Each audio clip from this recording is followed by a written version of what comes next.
안녕하세요. 2025년 경매시장 분석 및 2026년 전망에 대해서 소개하는 시간을 갖도록 하겠습니다. 먼저 제1부는 2025년 한 해 동안 있었던 우리 경매시장의 주요 사례를 가지고 시장을 분석하도록 하겠습니다. 새 정부 들어서 2025년에는 세 번에 걸쳐서 부동산 대책이 나왔는데요. 일반적으로 부동산 정책은 경기가 침체됐을 때 부양을 위한 정책과 또 과열시 진작하기 위해선 안정 대책이 있는데요. 이재명 정부에 있어서 세 번의 대책은 부양보다는 규제에 방점이 찍혀 있죠. 첫 번째 정책이 9.7, 첫 번째는 6.27 정책이었고요. 두 번째가 9.7, 그리고 마지막으로 10.15 세 번의 대책이 나왔는데요. 경매시장에서 부동산 규제 정책의 효과 관련해서는 유효기간은 어느 정도 되냐, 과거의 경험과 또 현재 진행되는 사례들을 종합해서 해석을 했을 때 평균적으로 한 2개월 정도가 유효기간이지 않냐라는 생각이 듭니다. 즉, 이 이야기는 규제책은 일시적으로 수요를 억제하기 때문에 단기적인 효과가 있는 것은 맞습니다. 그런데 이 규제책, 즉 수요 억제 정책에 대해서 시장의 내성력이 생기는 순간 정부의 기대만큼의 효과는 제한적이라는 게 또 시장의 현실인 것 같습니다.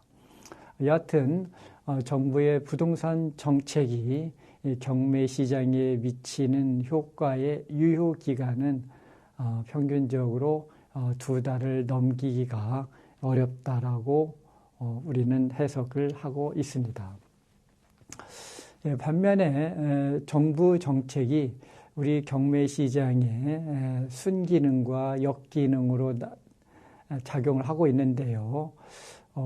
지난 10.15 대책은 서울 전역 그리고 수도권 지역의 12개의 시군구를 토지거래 허가구역 등으로 지정을 했는데요. 토지거래 허가구역에 가장 시장에 미치는 가장 강력한 메시지는 갭 투자, 즉 실수요자들만이 부동산을 취득하라는 것이죠. 그런데 부동산 경매, 즉 민사집행법상의 경매를 통해서 토지거래 허가구역 물건의 낙찰 시에는 부동산 거래 신고 등에 관한 법률 제14조 2항에 의해서 따로 허가를 받지 않아도 된다는 점은 우리 법원 경매가 갖고 있는 장점 중에 하나이고요. 실제 10.15 부동산 대책 시행 이후에 단기적으로 경매시장의 풍선 효과가 나타난 것도 사실이었습니다. 다음은 우리 경매시장에서 지난 1년 동안 있었던 일을 잠시 소개를 하도록 하겠습니다. 아직 공식적으로 2025년의 통계가 마감이 되지 않았기 때문에 2025년도를 단정적으로 표현하기는 어렵지만 현재 진행되는 시점 기간에 올 한 해 동안, 지난 한 해 2025년 한 해 동안 최고의 경쟁률을 기록한 물건은 연초 2월 24일 날 2025년 2월 24일 날 서울 동부지방법원에서 진행된 송파구 가락동에 있는 아파트입니다. 최초 감정가 18억 3,700만 원이 1위 유찰돼서 14억 6,900여만 원이 되자 이날 무려 87명이 입찰에 참여합니다. 그래서 전 유찰가 원래는 지난 1월 달에 한 달 전에 18억 3천여만 원이 비싸서 아무도 응찰하지 않았습니다.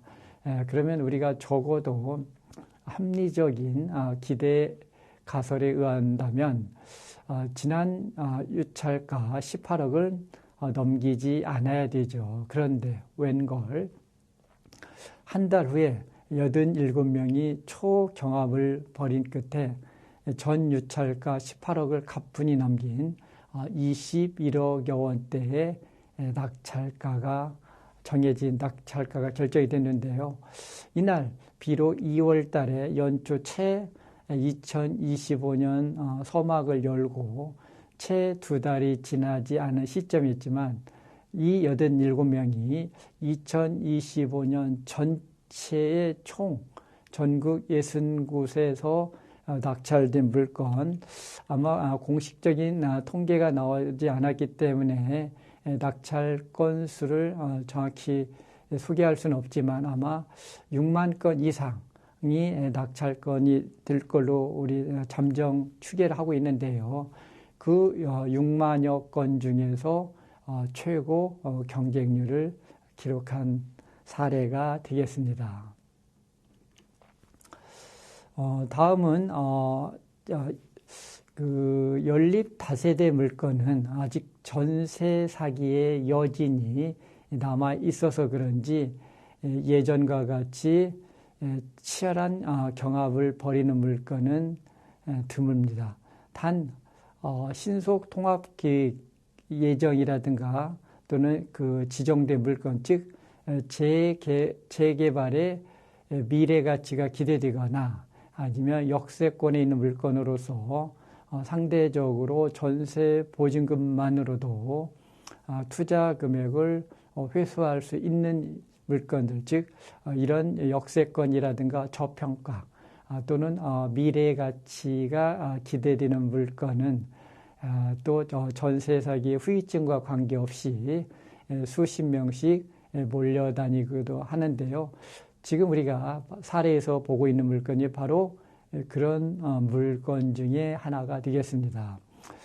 서울 광진구 다양동에 있는 물건이 되겠는데요. 지난 7월 28일 날 서울 동부지방법원에서 2억 1,300만 원의 첫 기일에 무려 66명이 참여한 끝에 최초 감정가의 두 배가 훌쩍 넘는 5억 5,500만 원에 낙찰이 된 물건이 되겠습니다.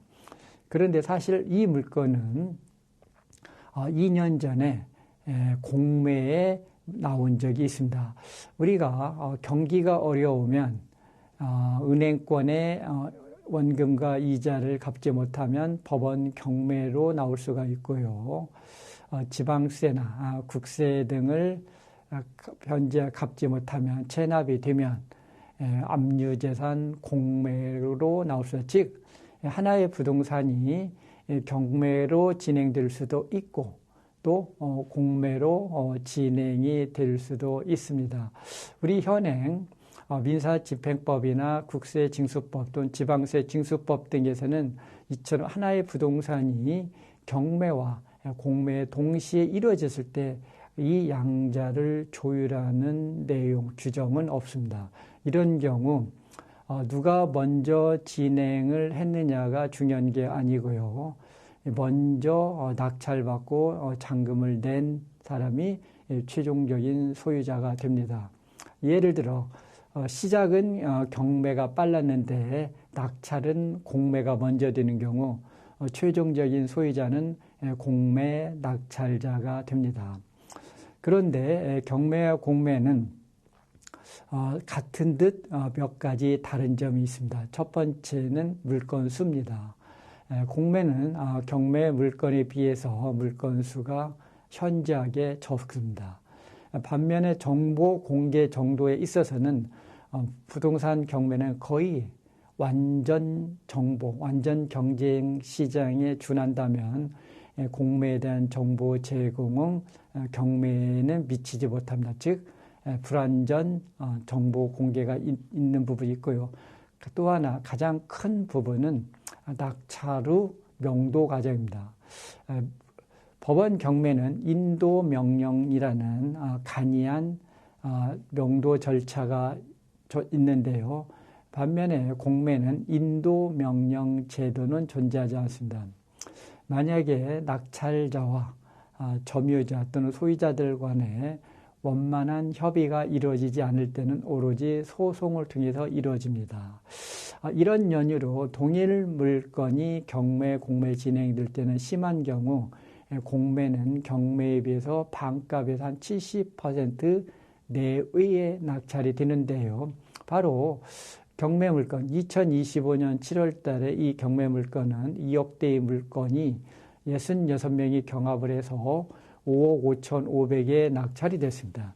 그런데 동일 물건이 2년 전에 공매로 나왔어요. 이때 공매의 감정가도 2억 300만 원, 즉 경매 감정가나 공매 감정가나 2년의 시간을 감안했을 때는 큰 변화가 없다라는 걸 알 수 있는데요. 낙찰가는 천양지차, 하늘과 땅이 됩니다. 2023년도 공매 물건은 최초 감정가 대비 2번 떨어집니다. 유찰이 돼서 결국 2억 300만 원대의 물건이 1억 6,240만 원이 떨어졌음에도 불구하고 단 2명이 응찰하고요. 실제 낙찰가는 1억 7천만 원에 불과합니다. 이때 1억 7천에 낙찰되자 이 부동산의 소유자는 공매 세금을 변제해서 즉 체납액을 납부해서 공매가 취하가 됩니다. 그런데 2년이 지나서 다시 경기가 더 어려워지자 이제는 금융기관에 이자를 변제하지 못해서 경매가 나왔는데요. 이 물건이 2년 만에 2년 전에 공매는 1억 7천대였는데 경매 낙찰가는 5억 5,500으로 3배가 넘는 금액선에 낙찰이 됩니다. 그런데 2년 전에 공매 물건을 취하를 해서 일정 부분 어떻게 보면 이 부동산의 소유자는 가격 상승의 묘미를 한번 경험하게 되죠. 그러자 다시 이번에 또 경매 낙찰 물건을 또 한번 취하를 합니다. 첫 번째 공매 물건의 취하는 신의 한 수로 되돌아왔는데요. 과연 두 번째 경매 물건의 취하도 신의 한 수가 될지 인간의 악수가 될지는 아마 시장이 판단하리라 생각을 합니다. 다음은 공매 관련해서 경매 물건이 경매에 비해서 상대적으로 저가에 낙찰될 수 있다는 또 다른 사례 하나 소개하도록 하겠습니다. 제주시 노형동에 있는 오피스텔이 공매로 나온 물건입니다. 최초 감정가 6,500만 원대의 물건이 1,900여만 원대까지 떨어진 물건인데요. 이 물건이 이렇게 떨어지는 것은 사연이 있습니다. 사실 이 물건에는 지난 10년 동안 관리비가 밀려 있습니다. 10년간의 밀린 관리비의 총 누적액은 즉 원금과 이자를 포함하면 1,050만 원이 되고요. 이처럼 10년 전부터 관리비가 밀리자 이 오피스텔의 관리단에서는 9년 전에 관리비 체납을 이유로 단전단수한 물건입니다. 바로 이런 이유, 그 다음에 또 하나는 경매가 아닌 공매라는 매각의 유형 등이 6,500만 원대의 물건이 1,950만 원까지 떨어진 가장 중요한 이유 중에 하나가 되겠습니다. 이 물건은 두 분이 역시 응찰해서 2,560만 원에 적어내신 분이 최고가 매수인이 됩니다. 우리가 관리비 관련해서는 잘 알다시피 유명한 대법원 판례가 있죠. 2006년 6월 29일 선고된 이름하여 2004-3598 3607 대법원 판례에 의하면 낙찰자는 밀린 관리비 전부를 부담하는 것이 아니라 공용 부분, 그 공용 부분의 원금만 부담을 하게 됩니다. 여기에 우리는 민법 163조 채권의 소멸시효 규정을 응용을 하면 최종적으로 이처럼 10년 동안 밀린 관리비일지라도 낙찰자는 3년분의 공용 부분의 원금을 부담하는 것이 원칙입니다. 그러면 1,050만 원은 260만 원으로 줄어들게 되고요. 그리고 집합 건물의 관리단 등이 관리비 체납을 이유로 단전 단수를 할 때 이때 이 단전 단수가 만약에 위법한 단전 단수로 인하여서 불법적인 사용 방해 행위에 해당이 될 때는 낙찰자는 공용 부분 자체도 부담하지 않게 됩니다. 이 물건의 낙찰자는 최대 공용 부분 원금의 3년 260만 원 아니면 가장 좋은 것은 만약에 이 관리단의 위법한 단전 단수 행위에 대해서 불법적인 사용 방해 행위에 해당이 될 때는 한 푼도 내지 않아도 되는데요. 결국은 낙찰자는 최종적으로 관리비를 한 푼도 내지 않고 입주를 하게 됩니다. 근데 사실 이 단지 이 오피스텔은 1년 전에 제주지방법원의 경매로 진행이 됩니다. 현재 공매된 물건은 9층인데 법원 경매로 진행된 물건은 12층이었습니다. 같은 평형대인데요. 법원 경매에서는 약 6천만 원 정도의 낙찰이 이루어졌는데 공매는 그 물건의 채 2분의 1이 되지 않는 절반이 되지 않는 2,560만 원의 낙찰이 됐습니다. 바로 이 부분이 과한 표현일지도 있지만 법원 경매와 압류재산 공매를 상징적으로 가름하고 있지 않냐라고 생각을 합니다. 또 하나의 공매 관련 사례 보면 서울 강동구 상일동에 있는 근린주택입니다. 28억대의 물건이 11억대까지 떨어져 있는데요. 만약에 이 물건이 공매가 아닌 경매였다. 그러면 만약에 우리가 감정가 28억을 그대로 시장 가격으로 실리를 한다. 물론 시세는 훨씬 더 높지만 별건으로 이야기를 하고요. 그러면 아마 경매는 당연히 20억대를 넘겨서 낙찰이 이루어졌을 겁니다. 그런데 공매라는 이름으로 11억대까지 떨어지고요. 그럼에도 불구하고 단 3명만 응찰해서 결국은 15억대의 낙찰이 이루어진다. 즉 최초 감정가 대비 13억여 원 싸게 낙찰이 이루어졌는데 바로 저는 이 부분이 공매의 힘이지 않냐라고 생각합니다. 만약에 경매였다면 20억대는 당연히 넘겨서 낙찰이 이루어졌을 거고요. 그리고 경쟁도 아마 심한 경우에는 2자릿수 이상이 응찰자가 치열한 경합을 벌였을 겁니다. 저는 개인적으로 경매, 공매 물건 관련해서는 이 둘의 하나를 취하는 것을, 하나를 취하고 하나를 배척하는 관계보다는 이 양자를 두루 보듬는 게 가장 좋지 않냐. 즉 우리가 고양이를 기르는 목적이 만약에 쥐를 잡는 거라면 굳이 색깔을 우리는 탓할 이유는 없다. 흰 고양이든 검은 고양이든 쥐를 잘 잡으면 나한테는 가장 효용을 극대화할 수 있지 않냐라고 생각합니다. 저는 개인적으로 취득은 공매로, 처분은 경매로 하는 게 우리가 투자자 관점에서 최고의 모델이 되지 않냐라고 합니다. 즉 무슨 얘기냐? 누가 뭐라고 하더라도 우리 현행 거래 질서에서 매입 원가를 가장 합법적으로 낮출 수 있는 시스템은 공매이고요.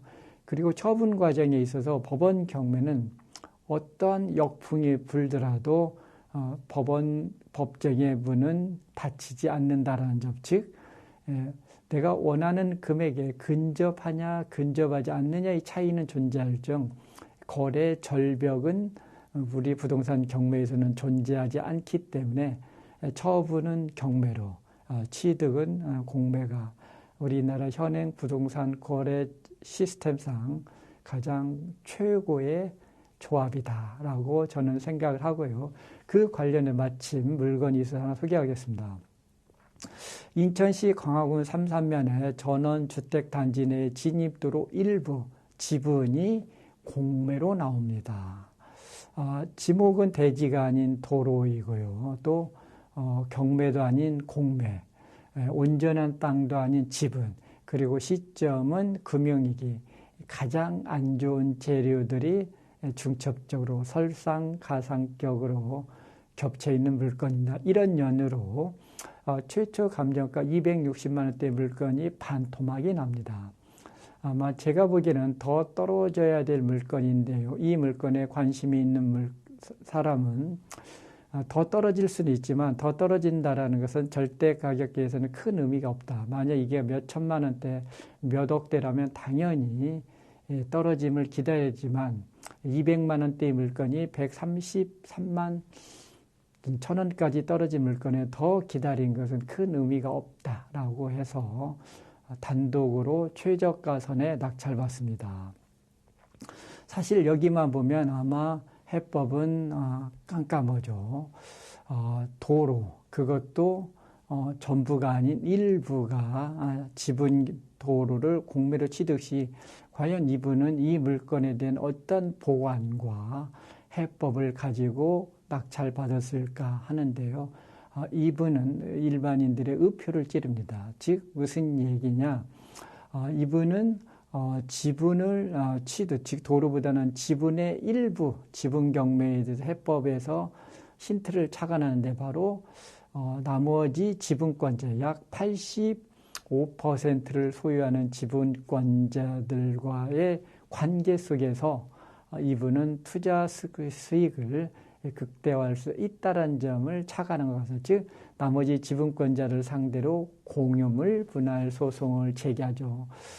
잘 아시다시피 이처럼 전원주택가의 진입로로 사용하고 있는 지분에 대해서 지분 소유자가 나머지 지분권자를 상대로 공유물 분할 소송을 제기하면 형식은 공유물 분할이지만 내용은 공유물을 분할할 수 없기 때문에 전체를 경매 붙여서 그 매각 대금을 소유 지분별로 분배하라는 이름하여 현금 분할 판결을 받게 되죠. 이를 우리는 공유물 분할을 위한 경매로 합니다. 바로 이 지분을 공매로 취득한 사람이 2025년 5월 12일 날 인천지방법원에서 전체가 경매 대상입니다. 당시 5,531만 2만 8천 원대 물건에 두 명이 응찰해서 1억 6,560만 원에 낙찰받습니다. 그러면 금융위기 당시에 14.6%를 취득하신 분은 1억 6,500여만 원 중에 2,400만 원의 자기 지분권을 소유하게 되겠죠. 산술적으로 10배 이상의 수익을 남긴 사례가 되겠습니다.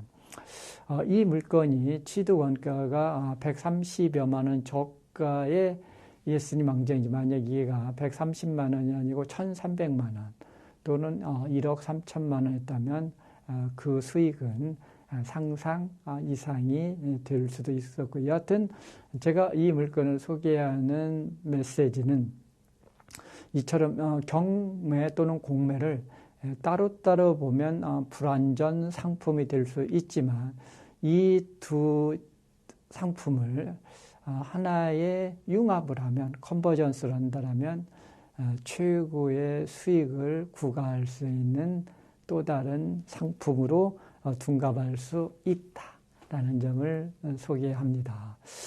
다음 소개하는 물건은 좀 가벼운 물건으로 낙찰가 산정하는 하나의 팁에 대해서 소개하도록 하겠습니다.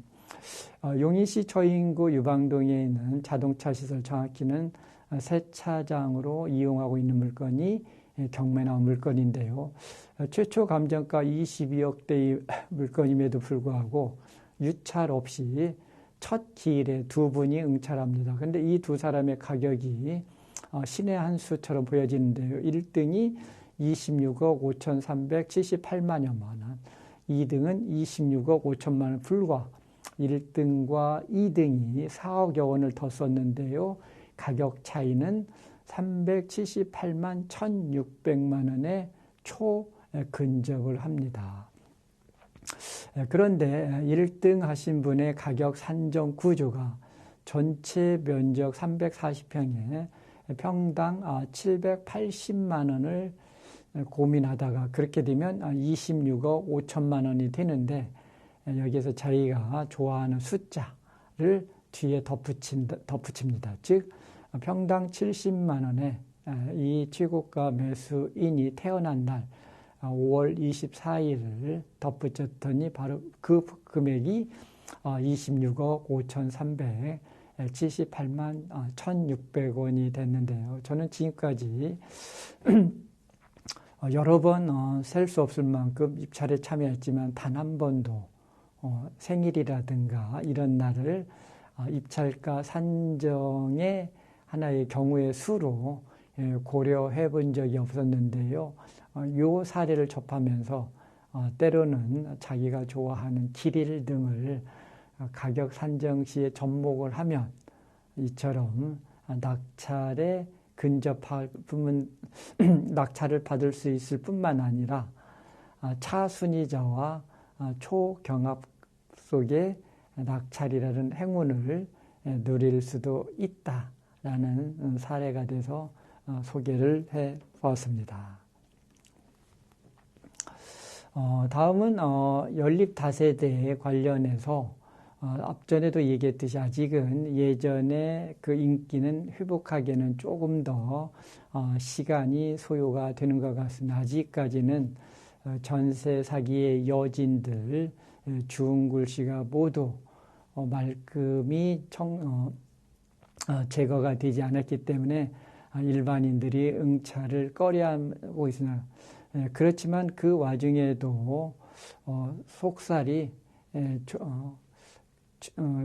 일반인들이 겉보기에 달리 알찬 물건도 경매시장에서 자주는 아니지만 나타나고 등장하고 있는 것 같은데요. 지금 우리가 보시고 있는 물건도 그런 물건 중에 하나이지 않나라고 생각합니다.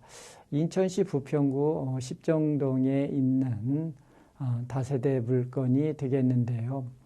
이 물건은 1억 100만 원대의 물건이 두 번 떨어져서 4,900여만 원까지 떨어진 물건이 되겠습니다. 이 물건의 최고가 매수인은 4,900, 즉 5천만 원이 조금 안 되는 금액의 낙찰을 받았는데요. 이제 명도가 모두 마무리가 된다라고 하면 전세로 놓을 때는 약 6천만 원 정도, 반 전세로 놓으면 500에 40만 원. 만약에 올 전세 시에는 투자 금액을 모두 회수하고도 소정의 잉여 금액이 생기는 물건이 되겠습니다. 그래서 우리가 사실 아직은 전세 사기 여진 때문에 다세대 물건에 대해서는 좀 주저하는 것은 사실입니다. 그렇지만 이처럼 우리가 꼼꼼히 물건 분석이라든가 임장 활동을 통해서 숨어있는 알찬 물건을 찾아낸다면 저가의 또 다른 수익을 누릴 수 있는 기회가 열리기도 하는 것 같습니다. 앞전에도 잠깐 말씀드렸듯이요. 아직 2025년에 대법원의 공식 통계 자료가 발표되지 않았기 때문에 2025년 11월까지 진행된 내용을 가지고 2025년 한 해를 되돌아보도록 하겠습니다.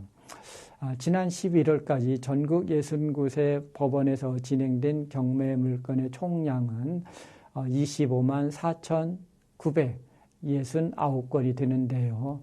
2025년 11월 달이 진행된 물건이 지난해 전체 진행된 22만 4천여 건을 이미 넘어섰고요. 이런 추세선으로 간다면 2010년도에 25만 건도 이미 넘어섰고요. 우리 경매 시장의 가장 전고점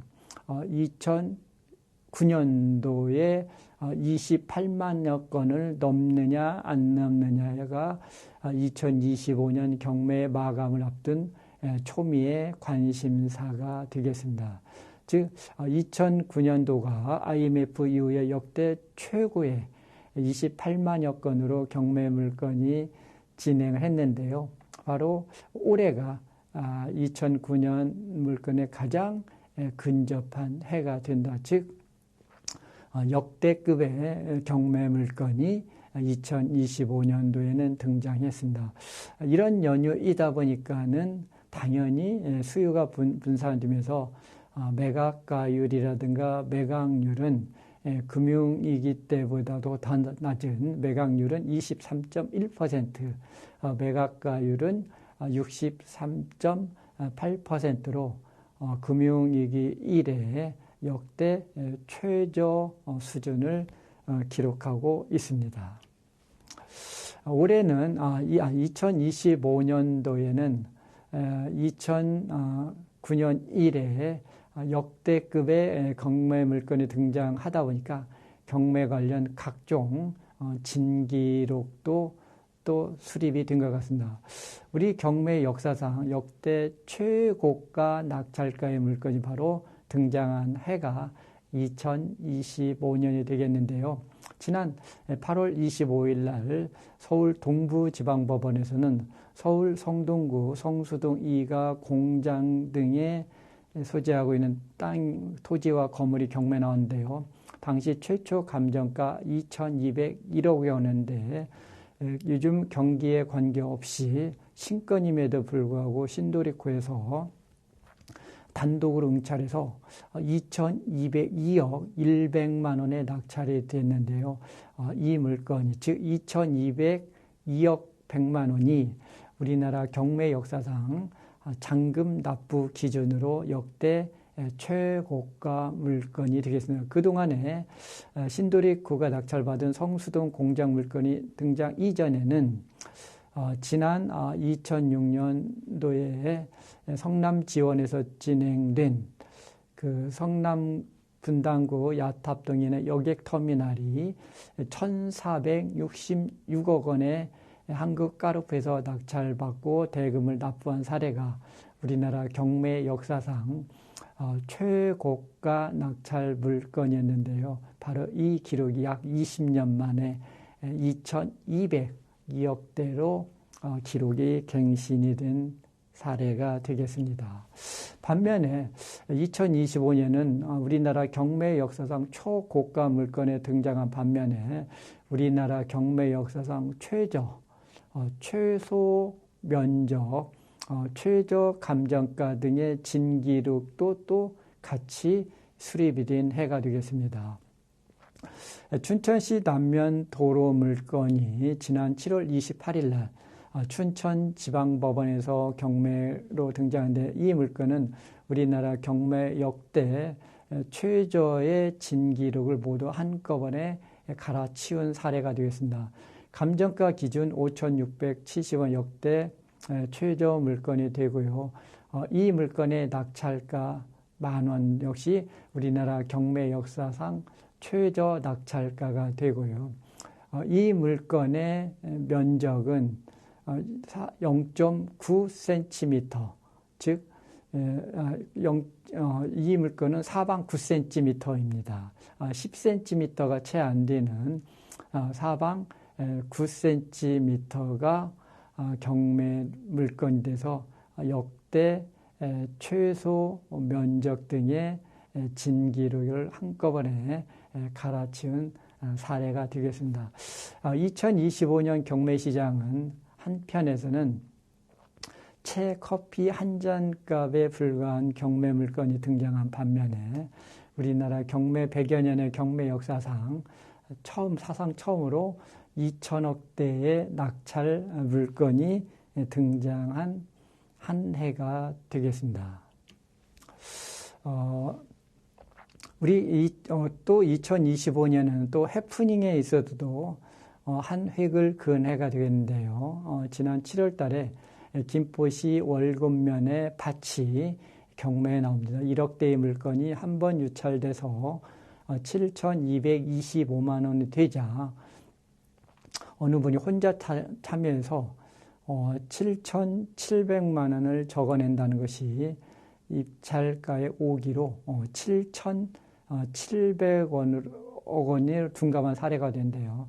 참고로 해프닝 사례이긴 하지만 7,700억 원, 또 우리나라 경매 역사상 역대 최고가로 기록된 사례입니다. 물론 이 물건은 불허가가 되었기 때문에 공식적인 기록으로는 등재되지 않았지만 해프닝 포함 가격, 해프닝 가격으로는 우리나라 경매 역사상 최고가 7,700억 대의 물건이 등장한 한 해가 바로 2025년이었습니다.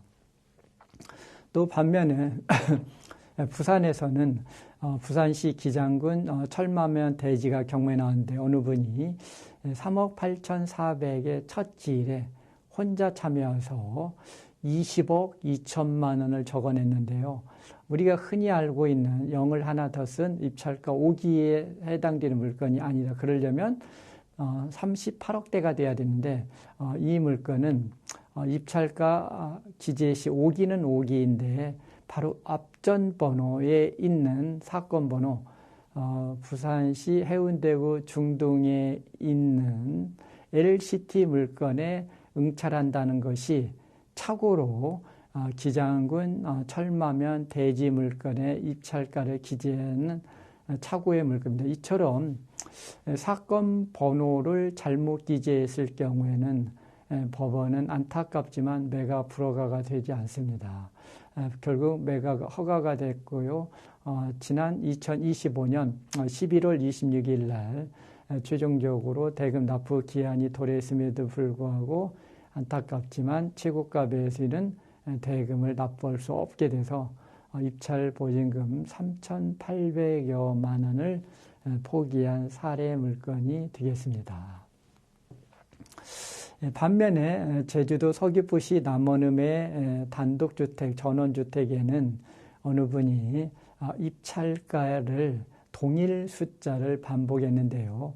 8억 4천대의 물건이 두 번 떨어져서 4억 1천만 원대가 되자 최고가 매수인은 4를 9번을 적어냅니다. 사실 우리나라에서는 4는 그렇게 선호하는 숫자는 아닌데 이 물건의 응찰자는 4를 9번 써서 최고가 매수인이 된 사례가 되겠습니다. 또 반면에 충북 진천군 초평면의 이마 물건에 대해서는 아마 보상 물건이었던데요. 아마 보상 가격을 착오를 하지 않았을까 저는 조심스럽게 생각합니다. 최저 매각 가격이 1,400만 원대 물건에 무려 1,700만 원도 아닌 1억 7천만 원도 아닌 17억에 응찰하셨는데요.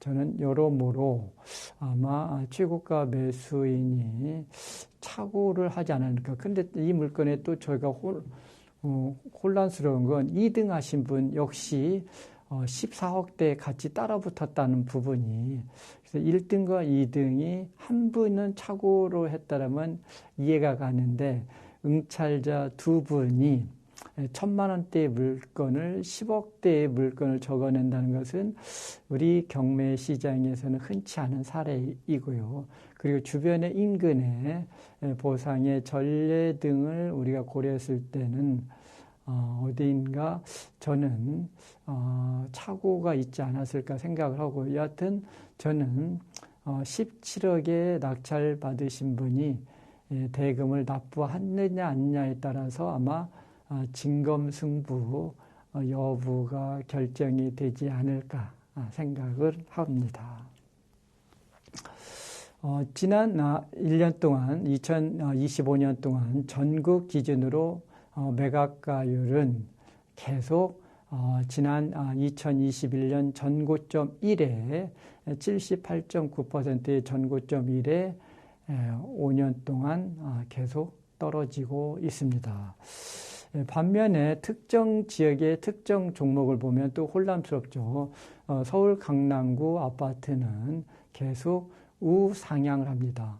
즉 전체 숲을 보면은 낙찰가는 앞전에 소개했듯이 2009년 이래 역대급의 경매 물건이 쏟아지면서 수요의 분산에 의해서 낙찰가율은 하방을 하고 있는데 특정 지역의 특정 종목은 오히려 전고점을 넘어선 또 우상향의 이런 양극단을 보여주다 보니까 시장 참여자들의 의사결정이 아마 혼란을 초래하고 있는 것도 또 현실인 것 같습니다. 또 반면에 제주 토지시장은 우리가 그동안에 단 한 번도 걸어가 보지 않은 길을 걷고 있습니다. 즉 무슨 얘기냐? 금융위기 때도 제주 토지시장은 반값까지 내려오지 않죠. 즉 60%대가 최저 매각가율이었는데요. 올해 2025년도 제주 토지시장은 40% 초반까지 떨어졌는데 아마 제주도 토지시장이 경매시장의 역대 최저가 수준에 횡보를 하고 있지 않나 생각을 합니다. 월별로 보면은 우리 경매시장의 매각가율은 수은지와 상관관계가 있는 것 같은데요. 한겨울에 낙찰가율이 낮고 그 다음에 두 번째 한여름이 낮습니다. 반면에 봄, 가을이 상대적으로 낙찰가율이 높은데 이는 전국이나 서울 지역 불문하는 것 같습니다. 이어서 제2부 2026년 경매시장 전망에 대해서 소개하도록 하겠습니다. 앞전에 우리가 경매시장의 월간 동향을 봤을 때는 날씨와 낙찰가율은 지대한 영향을 관계가 있다겠죠. 즉 한겨울이나 한여름이 상대적으로 낙찰가율, 매각가율이 낮고 봄과 가을은 높다고 했습니다. 이게 반기별로 6개월 주기로 나누면 또 여기에도 지역별로 종목별로 미세한 차이가 있는 것 같습니다. 먼저 지역별로 보면은 상반기가 상대적으로 높고 하반기가 조정을 받는 이름하여 상고 하저 현상을 우리가 경험할 수 있는 것 같고요. 종목별로 보면 또 반대의 현상도 눈에 띄어서 우리가 또 의사결정 시, 입찰 시, 가격 산정 시 또 곤혹스러운 부분도 존재하고 있는 것 같습니다. 서울 지역의 아파트 또 강남구의 특정 지역의 아파트를 보면 전체 기준과 달리 오히려 상반기보다는 하반기에 오히려 가격 상승, 이름하여 상저하고 현상들이 나타나고 있는 것은 아직 지난 2025년은 12월에 공식 통계가 나오지 않아서 좀 다르겠죠. 2022년도는 워낙 연초 상반기에 가격이 뜨겁게 달궈지다 보니까 상고 하저 현상이 보이지만 그 전년도 2024년도나 2023년도 할 때는 종목별로 서울 지역의 아파트 관련해서는 상반기보다는 하반기가 높다. 즉 우리가 이 두 부분을 조합을 했을 경우에는 만약에 서울 지역의 아파트에 응찰하고자 하시는 분들은 연초 1, 2월 달 한겨울에 입찰에 참여하는 것이 상대적으로 저가에 매수할 수 있지 않나 이렇게 또 우리가 해석을 할 수도 있을 것 같습니다. 대법원에서 매월 전국 60곳의 법원에서 경매 접수된 물건을 공표를 하고 있는데요. 지난 11월까지 발표된 내용에 의하면 전체 경매 접수된 물건은 10만 9,925건이 2025년도에 접수됐습니다. 1년 전에 동기에는 약 11만 건이었는데 근접했습니다. 2024년도에는 11만 9,312건으로 금융위기 2010년 이래 역대 최고의 물건들이 2024년도에 접수가 됐는데요. 저는 아직 2025년 12월 달에 접수 물건이 공표되지 않은다. 아마 이 물건은 2026년 아마 1월 중순경에 대법원에서 공표를 할 텐데요. 저는 조심스럽지만 2025년도의 경매 물건이 역대급이었다라는 2024년도의 경매 물건에 근접하거나 아니면 오히려 2024년도의 물건을 넘을 수도 있다라는 게 하나의 2025년 경매 시장 관전 포인트 중에 하나가 되겠는데, 또 하나 이 신규 물건 수의 구성이 전반기와 후반기로 나누면은요, 전반기는 전년 동기 대비 감소했습니다.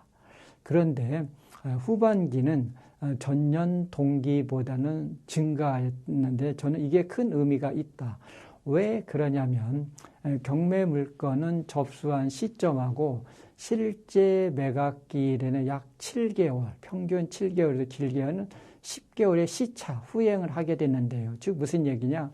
2025년 하반기에 접수된 경매 물건은 2026년 상반기에 경매 시장에 등장하게 된다. 즉, 이 이야기는 무슨 얘기냐?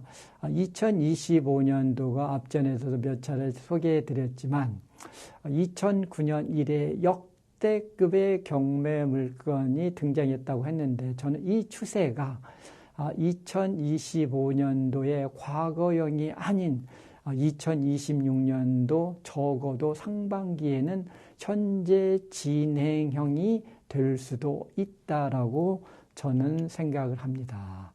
그러다 보니까 전국 경매계의 경매계의 현황도 400개가 훌쩍 넘어섰음을 2025년 마지막 날의 기록으로서 보여주고 있고요. 우리 경매 시장에는 여러 가지 영향을 미치는 변수들이 있죠.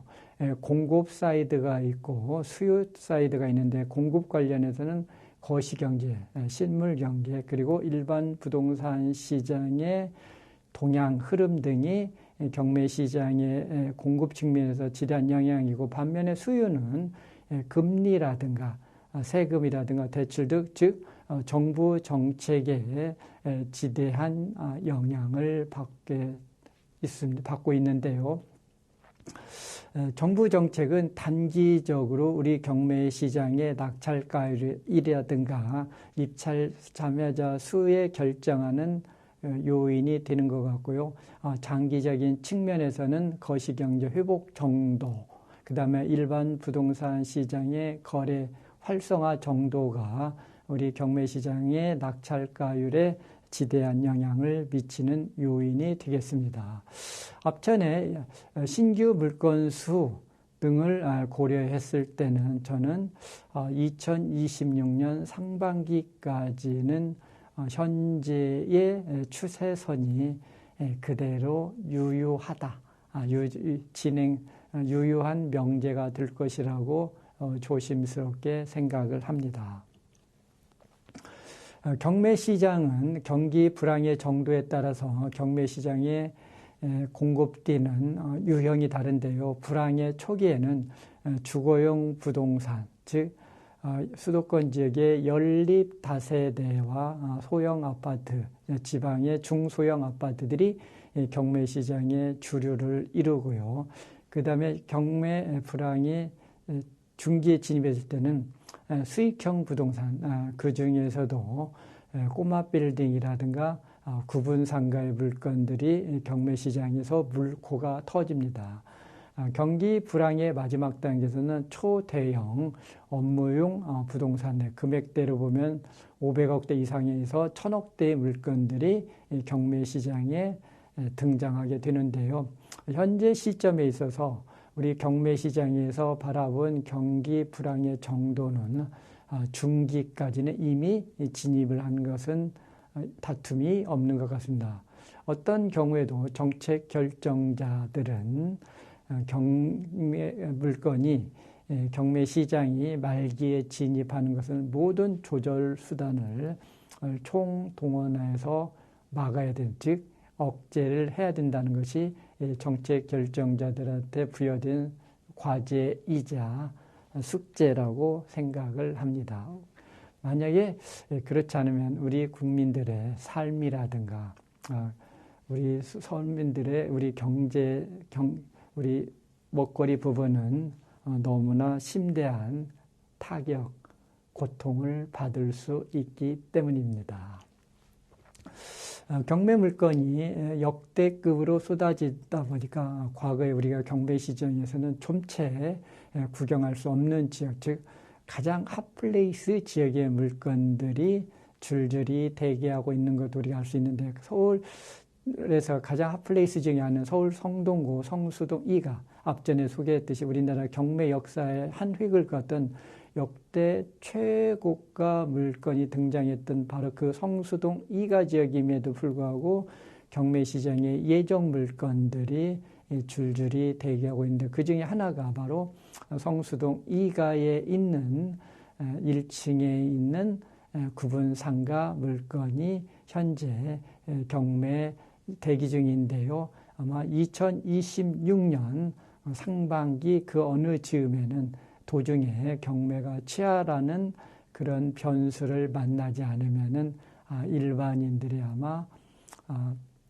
접하게 될 수 있는 물건인데, 과연 가장 성수동의 핫플레이스죠, 즉 올리브영이 있는 그 골목길에 있는 경매 물건도 등장할 수 있다라는 것을 아마 일반인들이 접하게 될 것 같고요. 바로 그 인접지역에 있는 물건, 과거에는 공장이었지만 지금은 리뉴얼해서 전시장 또는 쇼룸 등으로 이용하고 있는 물건이 되겠는데, 역시 감정가는 약 400억에 근접하는 물건들이 경매 시장에서 대기하고 있는 물건인데, 아마 이 물건은 2026년 상반기 연초에는 특별한 일이 없으면은 일반인들이 만나지 않을까 예상을 합니다. 제가 개인적으로 2026년 시장을 분석하는 여러 물건 중에 하나로 보고 있는 물건이 되겠는데, 바로 서울 강남구 압구정동에 있는 현대아파트 물건이 되겠습니다. 사실 이 물건은 지난 11월 달에 79억 3천만 원의 경매가 예정되어 있는데, 그날 변경이 됐다가 2026년 1월 8일 날 경매가 새해 첫 경매로서 서막을 열게 되는데요. 이 물건의 감정 시점은 2025년도 2, 4분기였습니다. 2025년도 3월 달에 감정이 됐었는데요. 1, 4분기 때 감정이 됐었는데, 당시 감정가가 79억여 원이었는데, 약 6개월이 채 지나지 않은 시점에서는 이 물건의 현재 시장 가격이 이미 100억대가 훌쩍 넘어섰습니다. 그래서 저는 이 물건에 저는 두 가지 체크 포인트인데, 과연 응찰자가 2026년 연초임에도 불구하고 이 물건이 정상적으로 변경 없이 또는 취하 없이 매각이 진행이 될 것이냐. 만약에 진행을 한다면 이때의 응찰자 수가 과거에 우리나라 경매 역사상 100억이 넘는 물건의 최고 경쟁률은 3명을 넘지 않았는데 과연 이 물건은 두 자릿수 이상의 응찰자가 참여할 것인지, 그리고 낙찰가는 100억을 가뿐히 넘을 것이냐라고 점이 저는 두 가지 관전 포인트가 되고요. 만약에 저는 제 개인적인 사견이지만 이 물건이 두 자릿수 이상이 100억을 가뿐히 넘겨서 낙찰가를 기록한다면 정부에서는 또 다른 새로운 부동산 수요 억제 대책을 다시 내놓지 않아야 되지 않냐라는 개인적인 생각을 해봅니다. 여하튼 2026년 우리 경매시장 연초에 한 해를 우리가 해석할 수 있는 리트머스 시험지 같은 물건이라고 저는 생각합니다. 저는 이런 말 하면서 사실 100억이라는 말에 대해서는 사실 영혼의 공감은 없습니다. 사실 우리 일반인들은 상상 저 너머에 존재하는 가격이 되겠죠. 사실 10억대의 물건도 버거운 수준인데 100억대의 물건을 영혼을 실리지 않고 소개한다는 자체도 저도 자괴감이 들지만 또 한편으로 부정할 수 없는 현실인 것도 사실인 것 같습니다. 이 양 지점이 저를 2026년 경매시장을 분석하는 하나의 저한테 괴로우면서 고달픈 현실을 맞닥뜨리고 있는 것 같습니다. 네, 수고 많으셨습니다.